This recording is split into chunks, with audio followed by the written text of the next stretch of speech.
We are going to revise first what you learned before. So first thing is introduction to work done. Work done, we know that W is equals to FD. This is the work done. But when we are talking about a proper direction, then you also have to add cos theta. Now the function of cos theta you should remember. Let's say if you have a box, okay, and let's say you are pushing this box in this direction, like we are pushing box from here, right? And the box will start moving in this direction, right? This present force and this present distance. Now look, this is one vector, this is another vector, and angle between these two vectors is 0.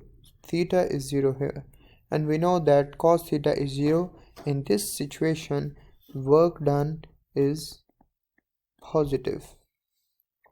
Okay, another situation is, let's say if you have a box, you're applying force on the box on this, and let's say the box is moving left side.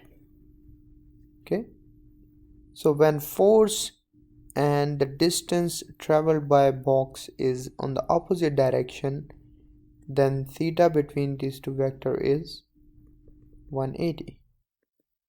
Okay, and we know that cos 180 is, you can get this value through calculator, is -1. Cos 0 is equals to 1. That's why the left side case is positive and the right side case is when work done is negative sign, VE presenting negative. Okay, this is positive. Now there is another case when you are, like, let's say a person is holding a bucket. Now look, let's say if this person is moving to the right side, okay, distance on the right side, it means this bucket is traveling distance on the right side, correct? And what is the direction of the force? The direction of the force that person is applying on this bucket is upward,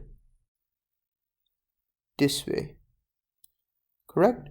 Now angle between force and displacement is 90. Now look at the formula of work done. W equals to FD cos 90, correct? Now what is cos 90? Cos 90 is 0. It means the work done is also 0. Okay, so whenever a force and the displacement covered by an object is 90-degree angle, then the work done is equals to 0. But most of the time what we do in our real life examples, we apply forces on something with an angle. Let's say if you have a table, like something like this, okay, like this, and a person is applying a force over here, like this. Now if you're applying force, now this force will not be straight like this, will be with some angle. Or let's say a person is holding something, like trying to pull a cart. Wait, a person is trying to drag or pull a chair with a rope. Now look, the force direction is this way, and the distance traveled by this box will be something like this. Now you see that the angle between D and F is not 0, not 180, neither 90. It's something theta. In this case, it depends on what is the theta, and according to that you will calculate work done. So this was the quick review about what we did in work done. The next part we talked about, like you guys studied, is energy. Now look, the energy is a form of work done. There are two types of energies: kinetic energy and potential energy. First, let's talk about kinetic energy. Kinetic energy is half mv squared. Okay, unit of energy is joules. Now kinetic energy is, we say a body have or an object have a kinetic energy when an object is moving.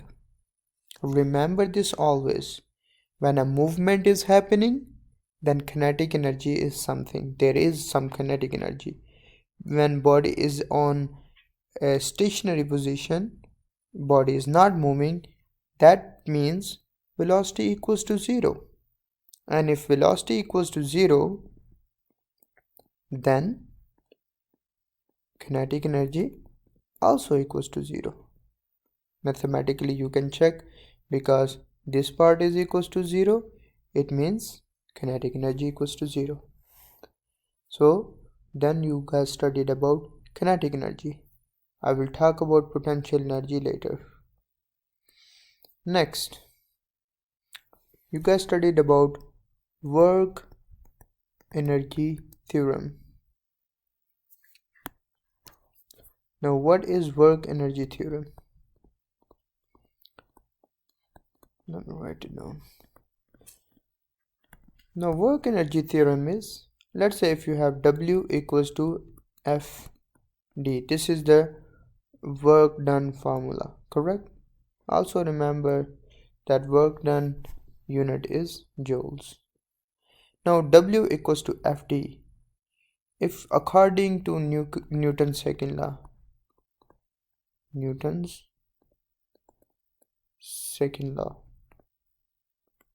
this is Newton's second law, that sum of forces, sum of forces equals to MA. Okay, I am going to use this force over here. Now the new formula of work done is W equals to MAD. Okay, work done equals to MAD. Now I'm going to use another formula, which is one of the kinematic equation, and that is 2AD equals to VF squared minus VI squared. Okay, A present acceleration, D present distance traveled in X or in Y direction, VF present final velocity, VI present initial velocity. I am going to rearrange this for AD. So I will divide by 2 here and 2 here.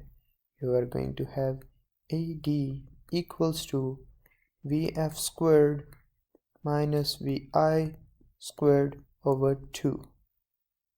Okay, now let's replace this value. It's going to be W equals to M VF squared minus VI squared over 2. Okay, I used this form in work done formula. I used this form in work done formula in the very beginning of this class. in the very beginning of this year, I explained you what is velocity or what is change in velocity. In general, change in something is what? Change in velocity present delta V, which is equals to final minus initial. Okay? It's final minus initial, which will present like this. Or if you are confused about something like this, let's erase this one. What you can do is you can distribute M.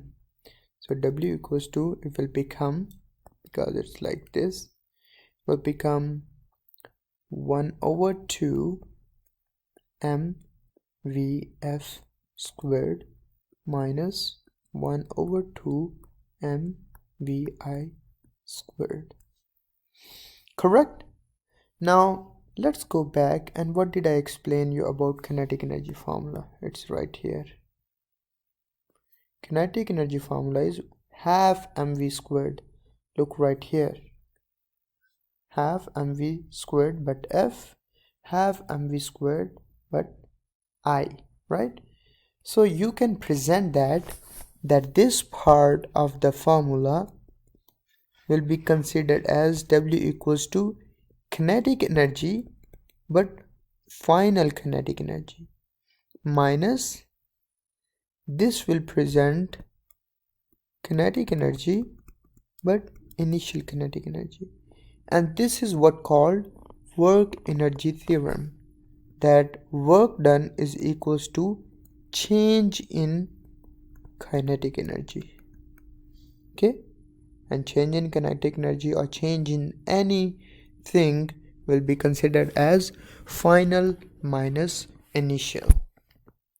Okay, so now today we are going to talk about first conservative forces, and then I will explain you what is gravitational potential energy or potential energy. Okay, first of all, conservative forces, a force which only depends on the initial and final position of an object but does not depend on the path of the object. Now let me give you an example. Like, let's say if you have a box right here and you applied a force over here. Okay, now this box is start moving like and follow the path from here to over here. Okay, now whatever is the force and the change in path happening between these two boxes, this will be considered as a conservative force. But let's say if you have a box and box is moving but the box have a friction down there, now this force, applied force, will be considered as a conservative force, but frictional force is not a conservative force. Why? Because frictional force depend on the path or the type of the path. If the path is smooth, then friction force is less. If the path is rough, then frictional force is more. So you see, like, path is changing, then frictional force is changing, but like kinetic energy or potential energy or their forces does not change depending on the path. I will explain you conservative force in detail, but let me explain you what is gravitational force, and in the form of gravitational potential energy or potential energy, and in the form of potential energy I will explain you what is conservative force. Now first, what is the formula of potential energy? Potential energy is equals to mgh. Don't forget about kinetic energy formula. Now this is your potential energy. What did I say about kinetic energy? Kinetic energy depends on velocity. Potential energy depends on height. This is the main part of the potential energy. Now let's say if you have a box, and this box I will move upward direction. Now when the box will move in the upward direction, it means I'm changing height level. First it's uh, at 0 meter height, m equals to 0. Now after some time it moved to the m equals to 5. Okay, now this change in height will gives us potential energy of increasing potential energy. Potential energy is also a kind of restoring force. Now what is restoring force? Let's say I moved this box on the with the height of m equals to 5, right? Now what will happen if you release the box? It will fall down, right? So box have a kind of a restoring force in it, which will go back to its normal position. Now I hope you understand the potential energy method, that potential energy depends on the height of an object.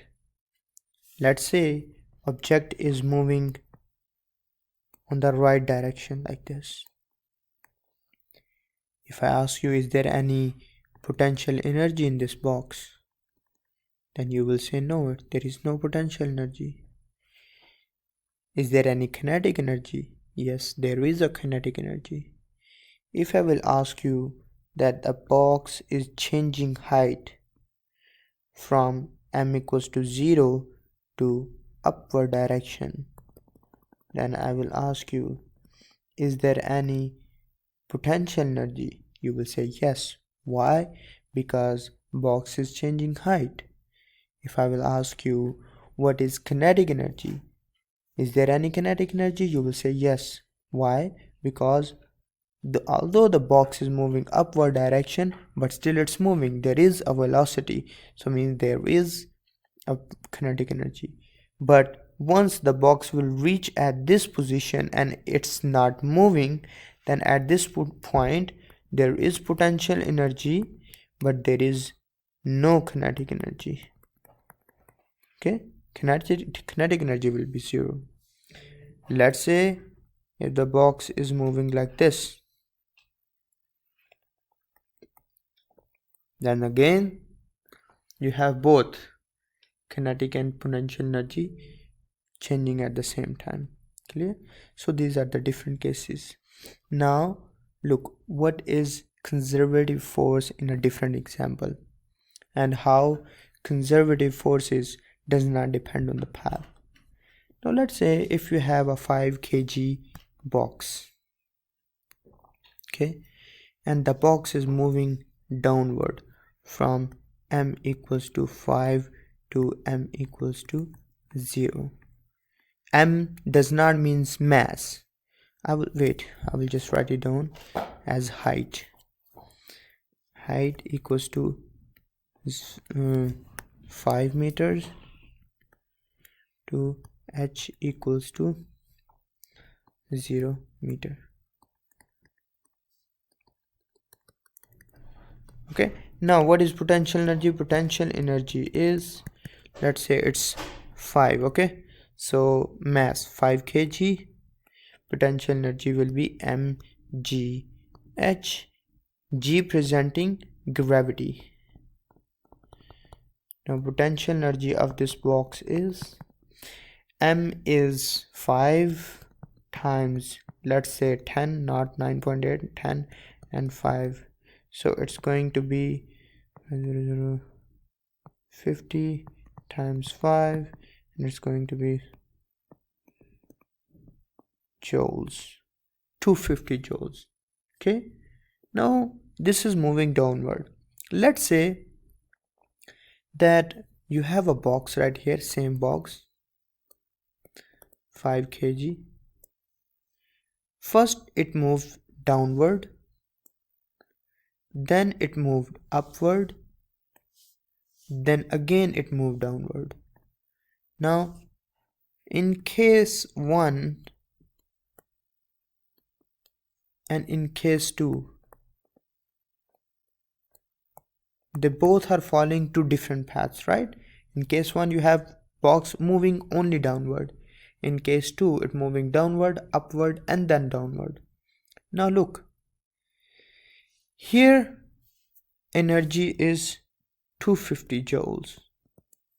Here energy is negative 250 joules because it's moving upward. And then here again 250 joules. These two will cancel out each other, and again at the end you are going to have potential energy equals to 250 joules. What does that mean? It means potential energy have that force which does not have what do you say, it's a conservative force. It's not a non-conservative force, because conservative force only depend on final and initial position of a particle of an object, does not depend on the path. Maybe you are confused about one thing, that I am talking about sometime conservative force and then I'm like giving you example of potential energy. I'm giving you potential energy example because the potential energy is like a gravitational potential energy, okay? And gravitational potential energy is a part of gravity, like force of gravity, okay? Not gravity, force of gravity, gravitational force. So I hope you understood the part like what is the potential energy. If you have any question, then please let me know. I can answer you anytime.